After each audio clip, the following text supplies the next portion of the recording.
เถอะเป็นยังไงเนาะเปิดภาพมาบัดนี้เป็นยังไงอยู่สวนเป็นยังไงเนาะสวนเบาเตียงฝนตกเห็นเนาะ2-3 มื้อเลี่ยนเห็นเนาะอยู่ราวใต้นี่อยู่สวนเบาเตียงก็เลยว่าสิเอากาแฟจัก4-5ก๊กไปซ้ำบ่อนหันบ่อนที่ว่าน้องกับน้องเมฆเห็นจะรอกัดไปซ้ำบางทีมือได้มือหนึ่งบ่เตียงมากกะพอดีแล้ว5 คนเนาะมาซ้ำนำแน่พอเมียแดงแล้วก็บ่เห็นผู้เดียวเราไปยองๆมันจะลอยเด้จะเสียจังได๋ไปเนาะสบายดีน้องเมฆโดยสบายดีประธานเจ็บประธานเจ็บเพิ่นเห็นเนาะรอเลยเป็นยังศพแตกคือบ้านเนาะศพไม่นะเดี๋ยวไป3วะเอาไป3เลือกเบิ่งเป็นไงกราบทักทายสบายดีสวัสดีเด้อพ่อแม่พี่น้องมื้อสุขสุขคนกันยินดีต้อนรับเข้าสู่ช่องบ่าวนุ่งพี่เนาะมาสวนเบาเตียงวันนี้ก็บ่ได้มาพี่เนาะบ่าวนุ่งเพราะว่าเบิ่งเฮือนกับน้องนุ่งเพิ่นพี่เนาะอะไรก็ทางบ่เจ็บน้องเมฆเข้าไปหาน้องน้ำพลแต่ว่ามื้อนี้สิเข้าไปก็บ่ได้พี่เนาะเพราะว่าฝนยังตกเพิ่นก็บ่มีไผเฮ็ดดอกเพราะว่าเขาย่อแต่บ้านนี้แหละเขาก็บ่ได้ว่าเขาก็บ่ได้มีไผมาเฮ็ดดอกเพราะมีแต่บริจางสร้างนะมีแต่พี่น้องทำมืออื่นเขาไปจึงว่าให้เป็น5 พี่น้องสีมามุ่งก่อนพี่เนาะสิไปแทกไปยังขึ้นแทกแทกให้บ่าวนุ่งแทกก่อนเรือ20 เส้นกันยามันพี่เนาะว่าให้สร้างเพิ่นเฮ็ดตารางเพิ่นแหละเพิ่นว่าบาทเพิ่นโอเคไปมีแตะยุ่มพุ่นเพิ่นแหละ3จะ3ลายเติบบ่เมื่อ50-60เบิ่งติพี่น้องเนาะฝนมันกระหน่ำนี่จะท่วมเลยตัวนี้หานใจจะผู้ไว้เลยมันมาแป้งขุดแป้งมันนี่เนาะ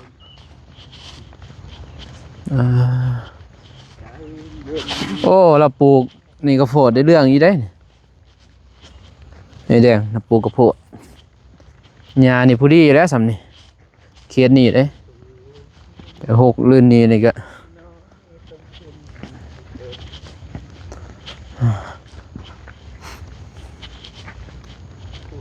ตัวนี้ได้บ่หน่อยได้อยู่เนาะรอดบ่ตัวเบิ่งคือว่ามันริบเลยเสียหยุกเสียหญ้า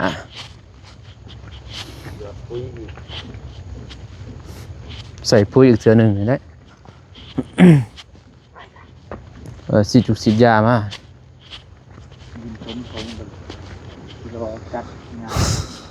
ทมตัวนี้บดใส่แล้วพี่มัดแล้วดินทมฝนแห้งดิวานนี่ก็แห้งเมฆมาแห้งบ่ตอนเช้านี่ก็ตกมัน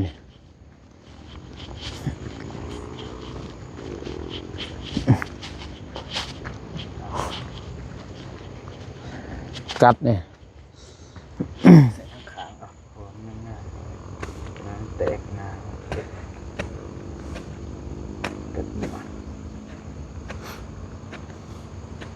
นี่ครับบริชื่อจีก็ได้จีกล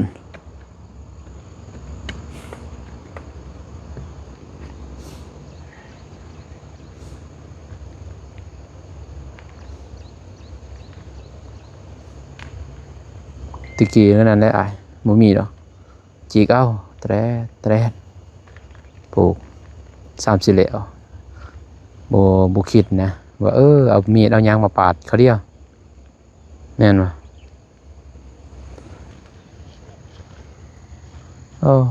สาวงานเพิ่นเป็นยังไงเพิ่นรับจ้างหาบายอยู่นี่เว้ยนอนเลยซื้อสาดซื้อเสื้อเป็นนั่นเลยเพิ่นเขาปลูกใหม่พี่เนาะส่วนข้างเบาเตียงแต่ว่าสูงกว่าเบาเตียงและปลูกน้ำรังพี่เนาะเพิ่นปลูกน้ำรังแต่ว่าโกโกเพเพิ่นสูงกว่า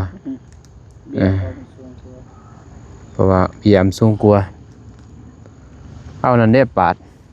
บ่ได้บ่ เดี๋ยวเสียดได้ทุ่งแตกเบิด แตกแล้วนี่ไปเอาก่อนบ่ปลาเจ็บเปล่ามีดนั่นอยู่หั่นถามเมียไอ้แดงโอเคกันหน่อยกาแฟสิตายก่อนวิ่งเส้นเหนียวนะ อ่า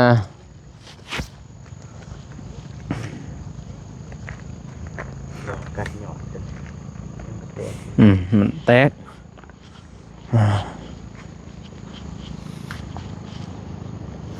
โอ้น้ำแห้งนี่เนาะเองเนาะเสียงดังดาดเนี่ยน้ำแห้งเลยเรามือนั่นเห็นอยู่นี่ซ้ำตัวนั้นเพิ่นซ้ำเลยนี่ตัวกาตัวนั้นซ้ำแล้ว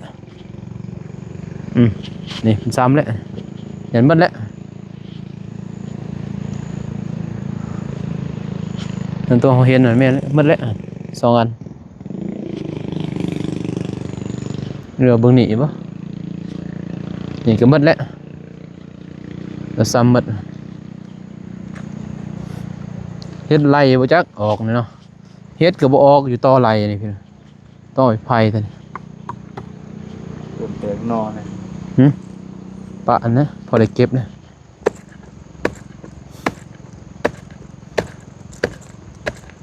สับหัวมันเลยนั่นก็ได้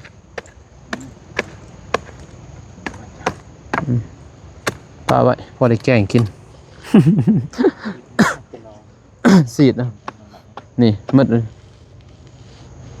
สับแล้ว ยามมืดน้ำมันกินแล้ว เบิดแล้วยามนี่พี่น้องเอ้ยเอาไปเขียดได้ก็มีไม่ดอกไม่ไรไม่นั่นไม่นี่ออกมาเลยน้องเมฆโอ้ยใหญ่เลยพี่น้องเอ้ยเห็นออกมาในนี้ใหญ่เลยนี่เอาใครจะกินแกงหน่อไม้เอาเด้อพี่น้องเด้อส่วนบ่เตียงนี่พอได้กินอยู่แน่นบ่นี่กระโปรงแล้วพี่น้องเอ้ยนี่โอ้ยนี่ซับน้ำเมฆโอ้มีหลายน้ำใหม่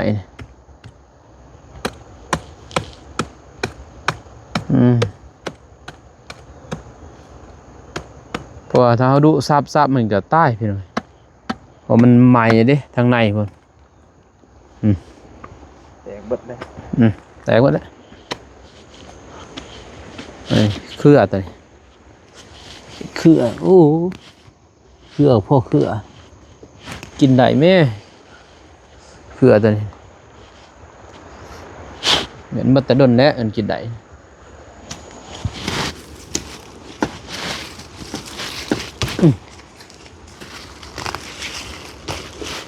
เครือนี่มันเกาะดีนะพี่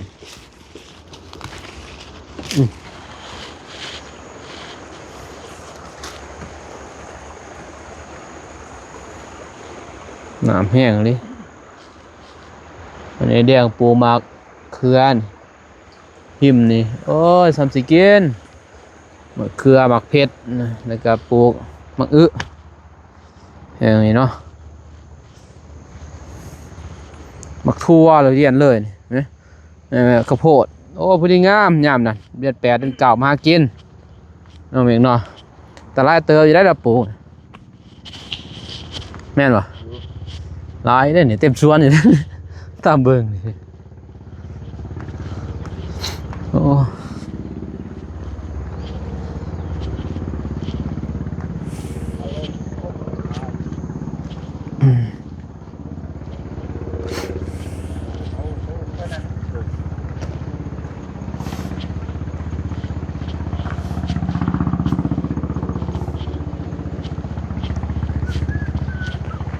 ไม่ท่วมแห้งเพียงเลยเนาะมันตัวนี้ท่วมเลยโอ้เดี๋ยวอย่าติดจะรอเลยเนี่ยนี่โอ้ตัวนี้บริดึงซ้ำอันนี้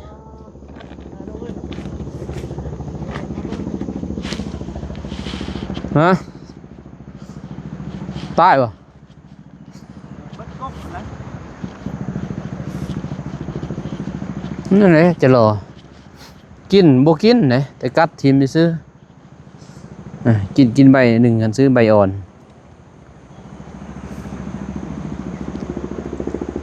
นี่อ่อนซื้อพี่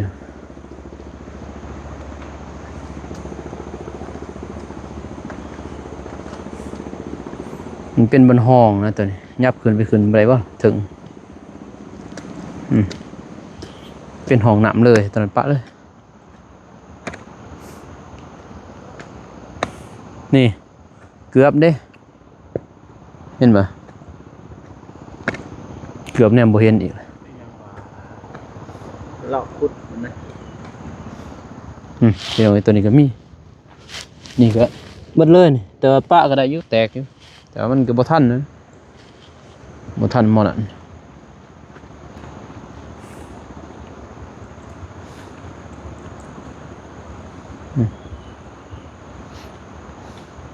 ไปตอนนั้น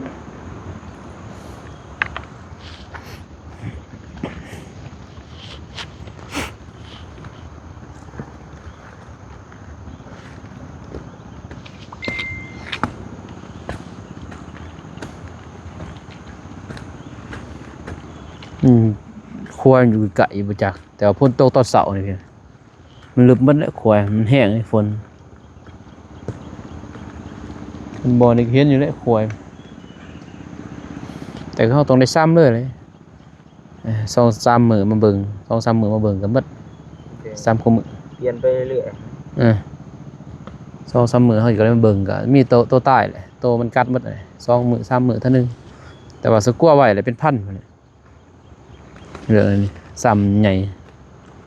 นี่แท้ซ้ำใส่ธงใหญ่อีกธงหนึงประมาณ500สมไว้เพื่อมันตายตอนนั้นมันทันกันเลยตอนเขาจะบำรุงไว้เลยตลอดใส่ธงใหญ่มาซุปเขาเลยโอ้ยมันทันกันถ้าว่าชิกาใหม่นี่บ่ได้เนาะบ่ทันแต่เขาใส่ธงใหญ่ในเรื่อง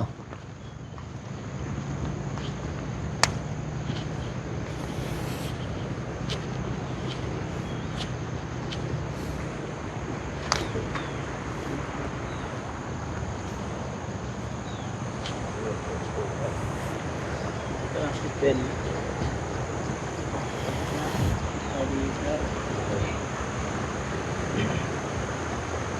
นี่ไปดีเจอกับเป็นเนาะบอกกับโกกเพ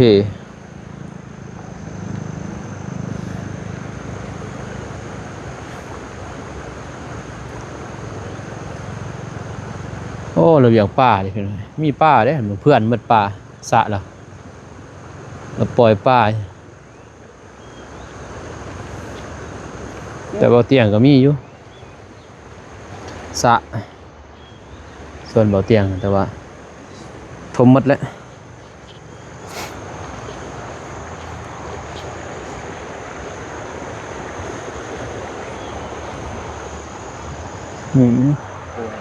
ป่วยแล้ว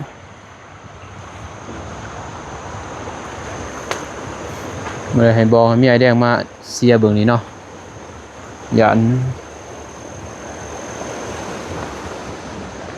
เราหยานวะผู้เดียวเนาะอันตรายเด้อเบื้องนี้ก็นักเรียนบ้านนอกท่าน บุกกลับไปผู้เดียวแล้ว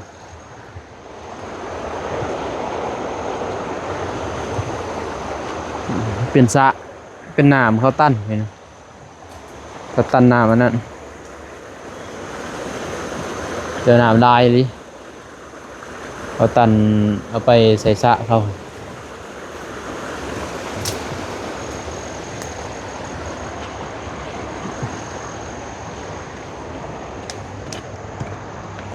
แต่ว่าน้ำมันนี้มันไหลลงมานี่มันก็แทกใส่โมนี่ป่วยซับ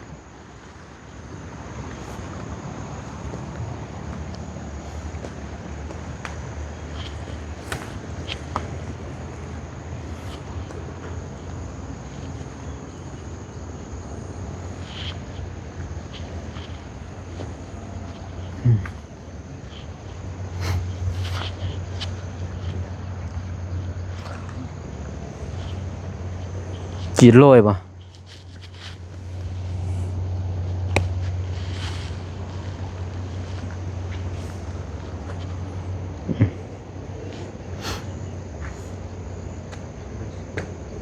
ลม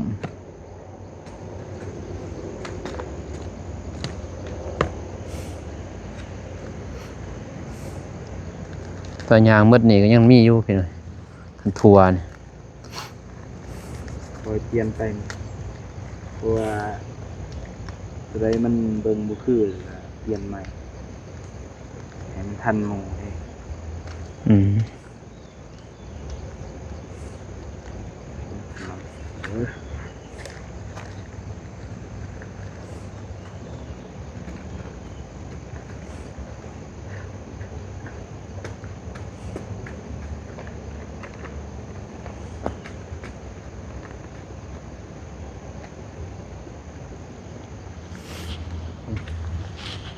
นี่เด้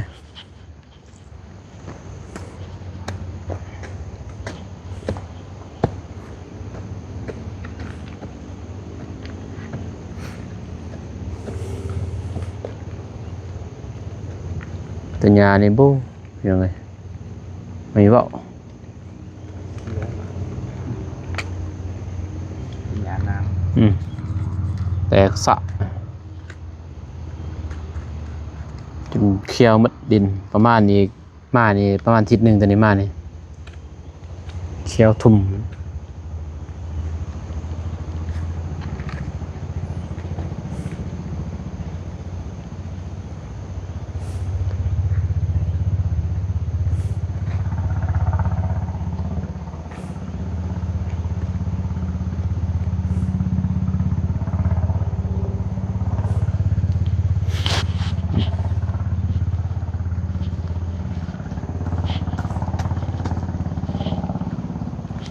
แต่คักเนาะดินมันลมดีเนาะ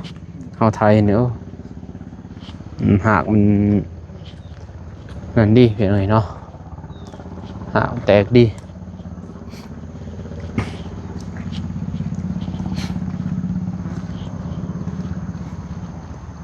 มาก็ไผ่ตัวนี้แหละสิบงามเพียงหน่อยเนาะมันอยู่ไก่เพราะดินดินตอนนั้นเป็นดินเขาคงไว้สิงไผ่ตัวนี้ว่ามันหากมันมาพี่เด้หากมันมาจนประมาณ3 เมตรแต่ต้นเนาะลำต้นใหญ่สำได้แค่หากลายสำนักคันว่าลำต้นใหญ่กว่านี้ก็ประมาณ4-5 เมตรผลไปลำสูงสำได้ป้ายสำได้ก็สำนักและหาก ำเป็นยังบ่ได้ แต่ว่าเราเห็นยังบ่ได้แล้วก็ต้องรับสภาพและเพิ่นอยู่นี่งามบ่งามก็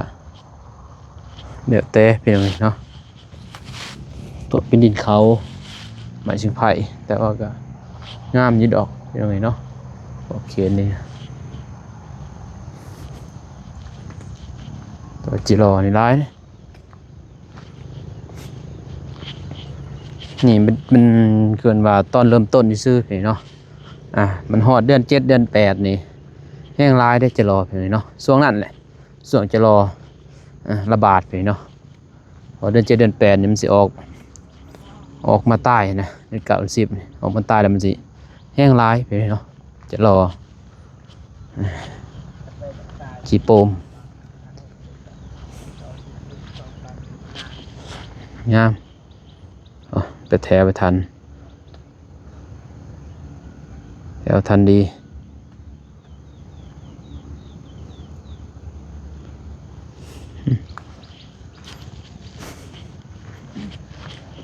ก็ไปหาน้องอับดุลเนาะเรื่องเห็นเดินขั้วแหละ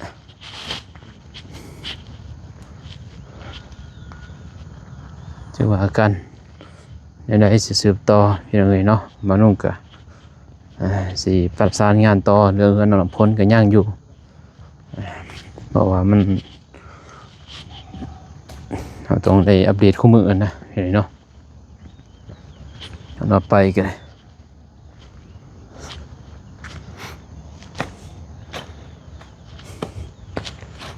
บนหินตอนนั้นมันยืนเกือบบุญมีได้เติมแล้วหินพอเป็นหินเด้มีแต่หินหมด สีสองวางบนนี้แหละผ่าบนหินหนูเนาะโมลายกับบนนี้กับบ่ถึกแถวหันกับปัดหันกับคะแนนไปเจอบนหินไปเลยตัวนี้ปูกับบ่เป็นเนาะพอเป็นหินหมดเด้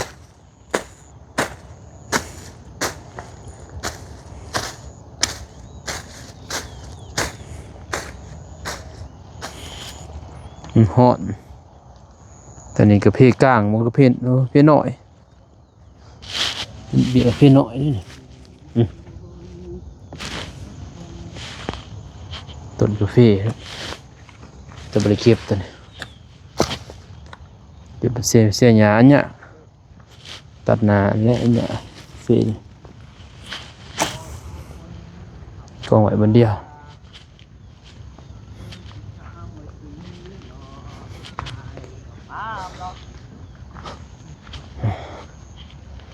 อันนี้งามมัดขึ้นเริ่มขึ้นเป็นไหมเนาะอันนี้งามต้นนี้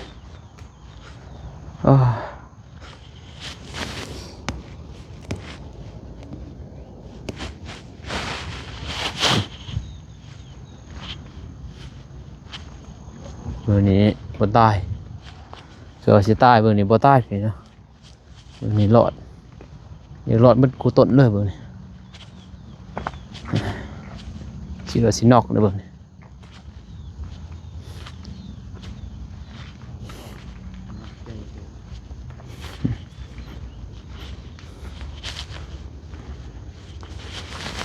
หาอะไรนะปงไว้นี่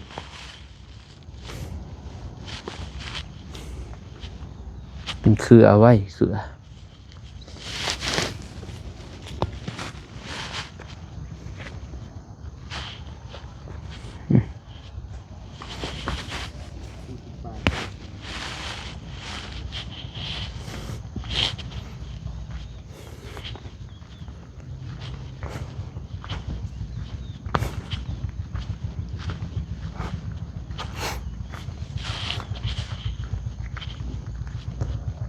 ถือว่าหลอดมัดไปเนาะงานนี้มีเฮไปเลยเนาะส่วนเบาเตียงตลอดปลอดภัยบานนี่ฝนดินซ้ำเสือเลย3 เถื่อ 4 เถื่อแล้วมีเฮไปเลยเนาะบ่ตายแล้วบานนี่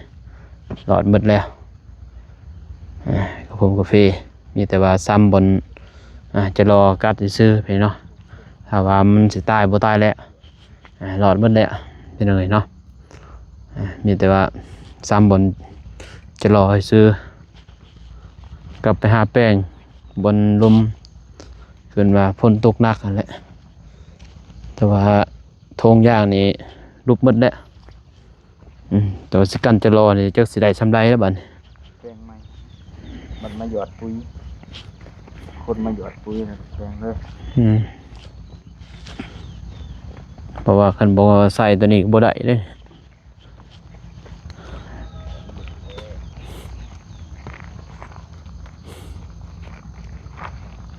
แต่ว่าแดดบ่ก็บ่แดดแล้วบาน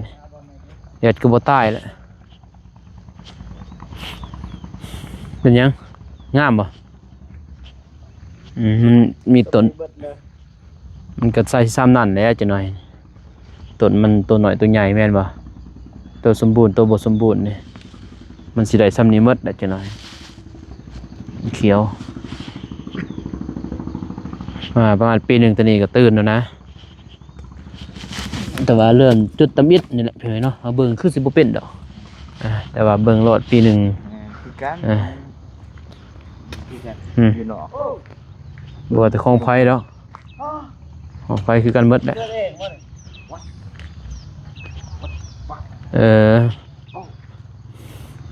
กิดเองวะเกิดเองแหละเกิดจากธรรมศาสตร์ฮะเกิดเป็นดาวจุดเดียวเพิ่นแต่งนี่ฝาเพิ่นแต่งให้ฝาปั่นแต่งเนาะผ้าปันตันแต่งยินบ่เพลงแค่นี้แหละเอาแต่งเอาแต่งต่ออีกเจ้าก็แต่งต่อแต่งสนั่นเจ้าก็แต่งต่อคือเรามีแต่ซองซื่อคือเราหอย มีตะเตอะยังบ่เป็นหักยาได้พี่น้องตัวนี้หักยานี่ยาเป็นนิ้วเป็นยังแล้วเป็นนิ้วเป็นยังนี่กินตัวนี้มือละกินดิบก็ได้นี่กินหัวเลยเขียนว่าเป็นยาพื้นเมืองแต่ว่ามานี่แล้วมันกลายเป็นพื้นเมืองแล้วบัดนี้เห็นให้โกกงานนี้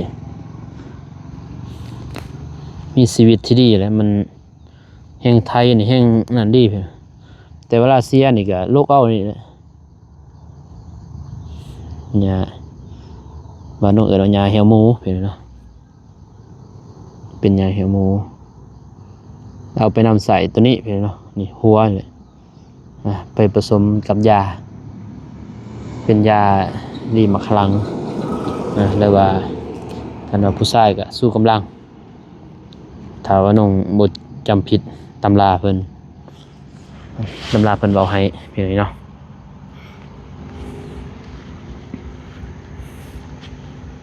ตอนนี้เสียตัวนี้แหละลายเติบอยู่ตัวนี้เป็นห้องนับมันก็สิไหลแน่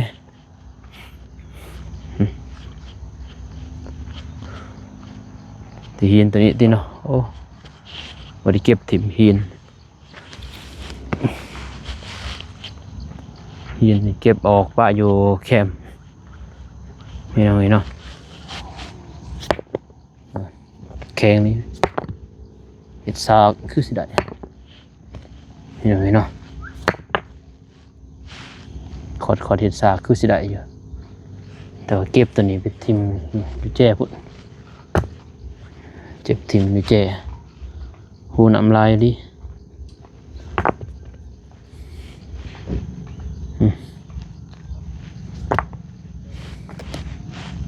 มีแต่หุ่นอ่ะ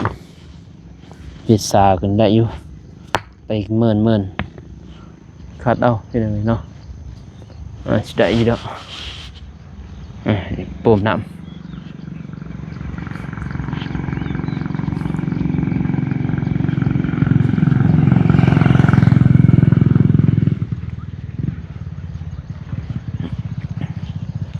แห้งยังบ่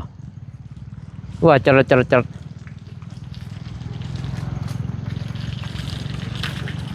ป้อมนี่บ่แห้งไปได้เนาะเงื่อนน้องเมฆแห้งกันนี่บ่มันเป็นน้ำได้เนาะเขาใส่ได้น้อยแต่นี่เงื่อนน้องนูซ้ำนี่แหละน้องนูกันบ่แห้งไปได้ไปเลยไปเนาะมานุ่งกับทีมงานกันมาเยี่ยมยามสวนเบาเตียงแล้วก็ปลูกกระพงกระเพเสริมเล็กๆหน่อยพี่เนาะถ้าว่าพุ่นแหละบ่เตียงมาจึงว่ากันเนาะเรื่องนี่ยายุ่งนี่เนาะ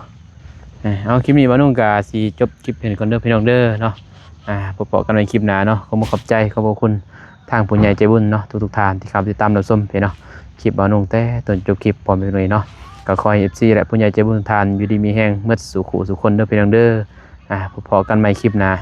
คลิปนี้ขอกล่าวคำว่าสบายดีเด้อพี่น้องเด้อไปบ๊ายบาย